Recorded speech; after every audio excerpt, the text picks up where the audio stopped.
Պարոն նախագահ, հասցրել եք ծանոթանալ ԱՄՆ պետքարտուղարի այցի մանրամասներին։ Ինչ հրատապ բան կար այդ փաստաթղթերում, որ ընդամենը 40 րոպեով հասան Հայաստան ԱՄՆ պետքարտուղարը։ Որքան ինչ կարևորություն ունի այդ այցը եւ ընդհանրապես այդ փաստաթղթը։ Փաստաթղթերը որևէ հրատապ հարց չկար։ Ինձ համար ակնհայտ է, որ այս այցը եղել է Հայաստանի կառավարության խնդրանքով եւ ավելի շատ կառուցչական բնույթ էր կրում։ Ստորագրված փաստաթղթերը շատ հանգիստ կարող էին ստորագրել այլ միջավայրում, ոչ թե օդանավակայանում եւ ավելի բովանդակային, այսպես մեծ կշիռ հաղորդել այդ փաստաթղթերին։ Դուք երեք հարցազրույցում խոսեցիք այդ ուղու մասին, թրիփի մասին, բայց այդ ժամանակ դեռ փաստաթուղթը ստորագրված չէր։ Ընդհանրապես ԱՄՆ Իրան պատերազմի չդադարեցված, այս ամեն ինչի ֆոնին, ինչ վտանգ է ներկայացնում այդ փաստաթուղթը։ Սա ակնհայտ իմ կարծիքով լավ սիգնալներ չեն ուղղված Իրանի Իսլամական Հանրապետությանը, գոնե կարելի էր համբերել պատերազմի դադարից հետո այդ գործը շարունակել։ Լավ չի ընկալվելու Իրանում միանշանակ։ Պարոն նախագահ, ես պարզապես ուզում եմ հասկանալ, ԱՄՆ-ն, Եմեն, ինչ ազդակներ են ստացել։ Ըստ ձեր կամ օրինակ Սամվել Կարապետյանի ղեկավարման դեպքում Հայաստանի հարաբերությունները այդ երկրների հետ վատանալու են, որ այդքան ամեն կերպ ուզում են պահել Փաշինյանին։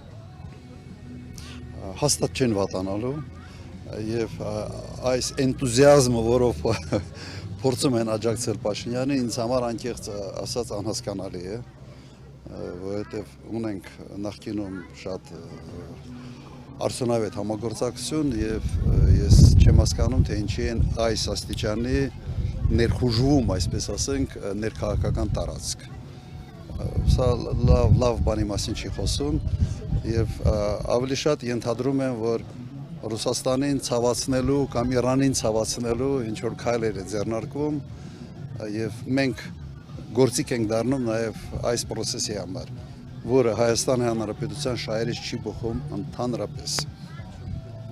Ես ոչինչ չունեմ Միացյալ Նահանգների դեմ, պետք է բարեկամ երկիր լինել, բայց այդ բարեկամությունը մեզ չպետք է թշնամացնի մեր այլ բարեկամների հետ, որոնք ներկա են տարածաշրջանում եւ շատ ավելի մեծ ազդեցության հնարավորություն ունեն եւ շատ ավելի ենք մենք կախված իրենց տնտեսական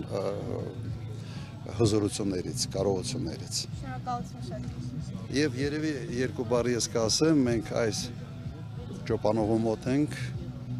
եւ չեն կարող չհիշել ուղղակի Ռուբեն Վարդանյանին։ Չհիշել, որ սա իր շնորհիվ այսօր բավական տպավորիչ ծրագիր էր իրականացվել Հայաստանում եւ չի կարելի իր անունը մոռանալ եւ այսօր չի արվում ըստ էության ոչինչ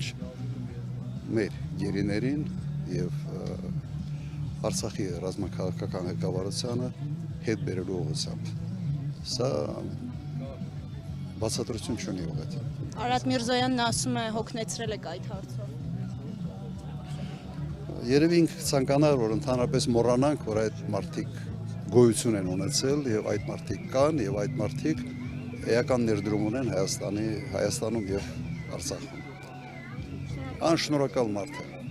Շնորհակալություն։